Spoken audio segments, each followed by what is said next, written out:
In this video, we are going to take a look at a few more examples of the arithmetic sequence and how to use the formulas. So our first two examples here, we're looking at determining if it's an arithmetic. And then it says, if so, identify the common difference. So if it's not arithmetic, we don't identify it. So the way we want to look at this is we want to figure out what's happening here. If you're having difficulty seeing it, do 15 minus 23 in your calculator. That's going to give you -8. That's how much we're going down when we go from 23 to 15. And then you could do 9 minus 15.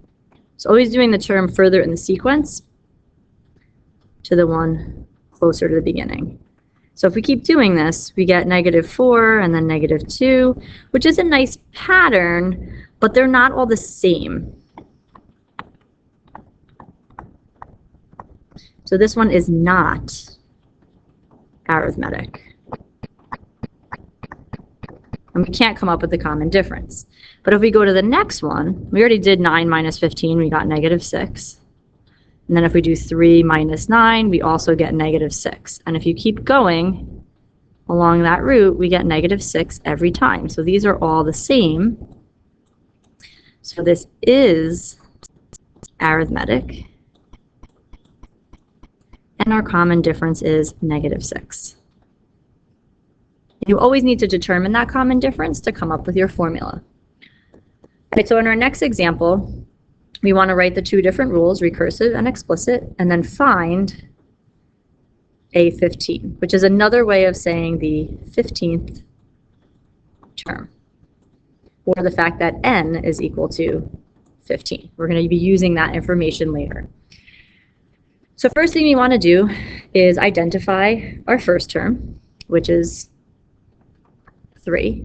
And then we want to look and figure out our common difference. So to go from 3 to 8, we are adding 5.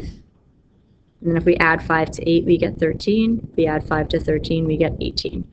So that's all the same. That gives us our common difference of 5.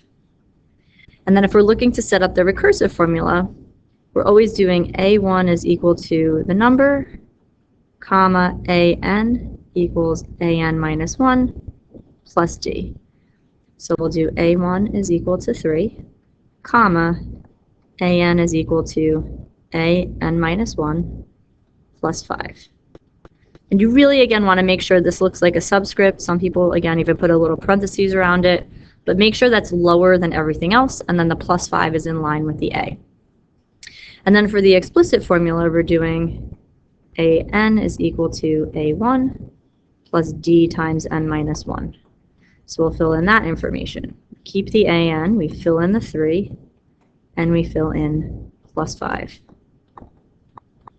So when you're filling stuff in, the 3 and the plus 5 are what you're filling in. Everything else stays the same in the formula every time you write it. Now when we want to do A15, we're now going to plug in 15 in for our n. So A15 will equal 3 plus 5 times 15 minus 1. And like we talked about earlier, you want to plug that right into your calculator.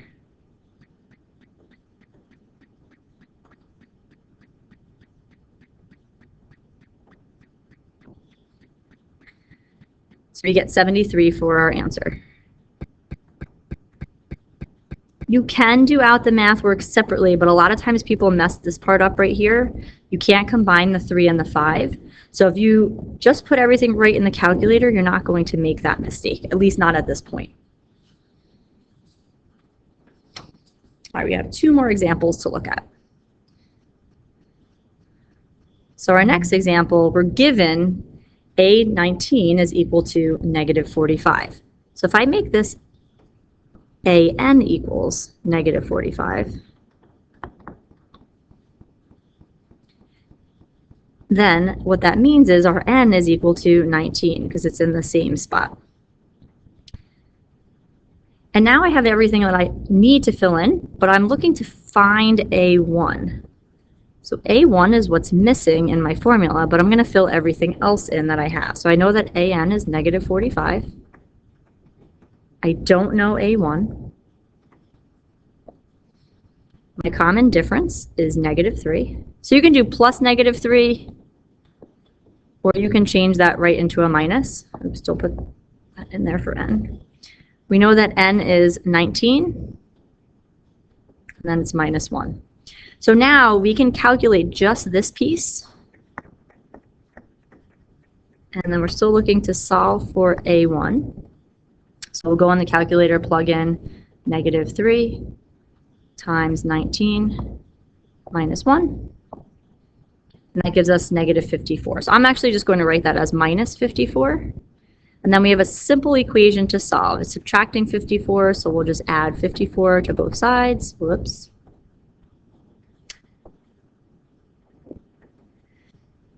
And we get a1 is equal to 9.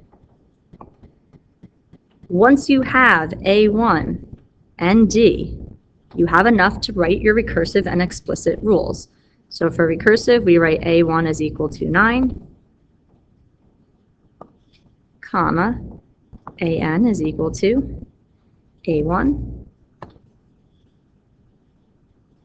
sorry, an minus 1, plus the common difference, which in this case is -3, so I'm just going to write -3 instead of plus a negative. Then for your explicit, it's going to be an is equal to a1,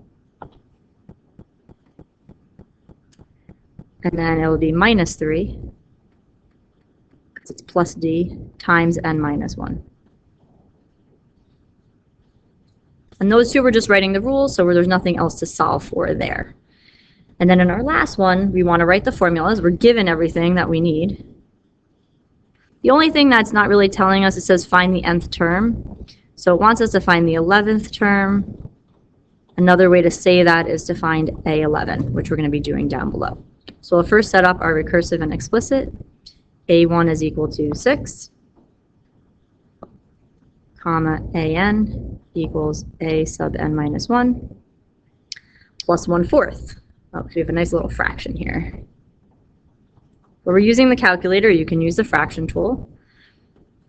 And then our explicit rule will be an is equal to 6 plus 1/4 times n minus 1. So just notice in red, I'm still just filling in the a1 and the d into my formulas. And now if I want to find a11, I'm putting 11 in for n.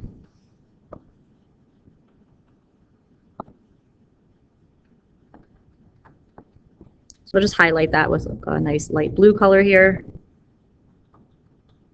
And this is the one we can type everything directly in the calculator. So I'm going to use the fraction tool. If you don't, this one will give you a decimal answer, which is also acceptable. Oops. Now on this, I'm typing in the 11 minus 1. You want to save yourself some time, you can just put in times 10. So we get 17 over 2. If I do 17 divided by 2, I would get 8.5. So either of those answers would be acceptable. Remember, if you get a repeating decimal, you would want to definitely put the fraction answer here. So either of those is good. But all of these are answers that we're looking for in these different steps that you want to make sure you fill in. Okay, now you'll be ready to begin some practice. And make sure to ask any questions you have as you're going through the practice or on the notes after you've watched the video and completed them.